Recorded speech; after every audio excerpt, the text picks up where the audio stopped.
The helicopter blades sliced through the humid dawn air as a team of 5 researchers prepared to descend into the dense green abyss, known only to locals as El Bosque de Sangre, the bloody jungle.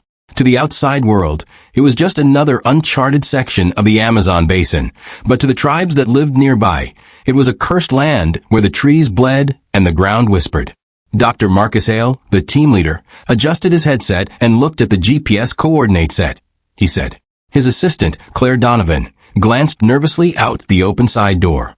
"Marcus, the tribes warned us not to come here," she whispered. "They said people disappear." Marcus smiled faintly.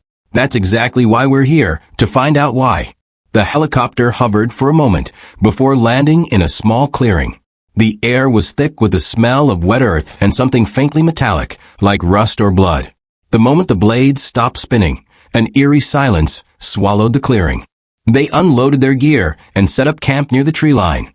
Tall trunks surrounded them like pillars in a cathedral, their bark dark and oozing crimson sap that looked disturbingly like blood. Dr. Hale collected a sample, his latex gloves glistening red under the morning light. "Iron content is off the charts," he muttered, scribbling notes.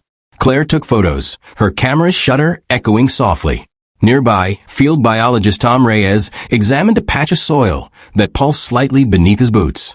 "The ground feels alive," he said. The team's medic, Sarah, laughed nervously.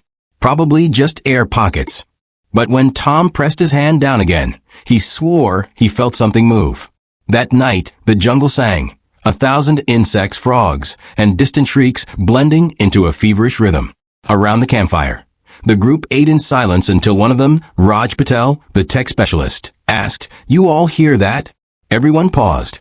Beyond the crackle of the fire came a faint wailing, like someone crying deep in the woods. Claire stood up, flashlight trembling. "It sounds human." Marcus grabbed his rifle. "Stay here," he ordered, but Claire followed anyway. They pushed through the vines, the sound growing louder. After a few minutes, the wailing stopped abruptly. In the beam of Claire's flashlight, they found an old leather boot half buried in mud. The ground around it shimmered wet and red. Marcus bent down and touched it, still warm. "It's blood," he said softly. Then came the rustling. Leaves shook violently above them. Something was moving fast, too fast. They ran back to camp, but when they arrived, the fire was out. Only the faint smell of iron lingered. Tom was gone, his tent shredded, blood splattered across the canvas. Sarah screamed, "We have to leave." Marcus looked around, breathing hard. "Not yet. We need to find him." Claire's flashlight flickered, and for a second, they saw it, a figure standing between the trees, skin pale, eyes hollow, dripping with red. It looked like Tom, but his mouth hung open as if he was trying to speak and couldn't. He staggered forward, leaving crimson footprints, then collapsed face first into the mud. When Marcus rolled him over, they all stepped back in horror. His body was covered in open cuts that looked like they were carved from the inside. By dawn, fear had set in. Raj tried to send a distress signal, but the satellite phone only emitted static. "It's like something's jamming it," he said. "Marcus, order them to pack up and move toward the river." They hiked for hours, hacking through vines that seemed to twist and tighten as if alive. Claire felt one wrap around her ankle. It was warm. She screamed and sliced it off, but it bled red sap onto her hands. Sarah examined her leg later. The cut had already started to turn black. "It's infecting me," Claire said in panic. "It's in my veins." Marcus gave her antibiotics, but her pulse grew erratic. That night, she started convulsing.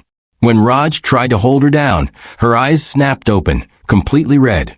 She screamed in an inhuman pitch and bit into Raj's arm.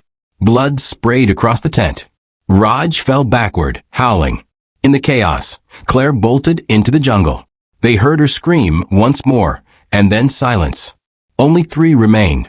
Marcus, Sarah, and Raj, who was getting weaker by the hour. His wound had turned black, veins bulging like dark roots beneath the skin. He muttered deliriously, "It's the trees, they feed on us." Marcus and Sarah carried him on a stretcher made of branches, moving slowly toward what the GPS said was a clearing. Instead, they found ruins, ancient stone pillars overgrown with vines that pulsed faintly like arteries. Symbols were carved into them, showing men being swallowed by trees. In the center stood a massive tree with bark so dark it looked charred. The air was heavy, pressing against their lungs. "We shouldn't be here," Sarah whispered. Marcus, drawn by scientific curiosity or madness, approached the tree. A deep groove split its trunk, from which thick red liquid flowed. He touched it and immediately jerked back. It was warm like blood, and the tree shuddered at his touch. Raj began to scream. His body arched violently, and roots burst from his skin, curling around his limbs, dragging him toward the ground. Sarah tried to pull him free, but the roots snaked up her arms. "Marcus, help me," she cried. Marcus swung his machete wildly, cutting at the vines. Raj's face twisted into agony as the roots pulled him under, swallowing him whole. The ground closed over him, leaving only a dark stain. Sarah stumbled back, sobbing, but Marcus stared in fascination. "It's symbiotic," he whispered. "The jungle feeds on blood." Sarah turned on him. "We're leaving. Now." She grabbed the remaining gear and ran. Marcus stayed, eyes fixed on the bleeding tree.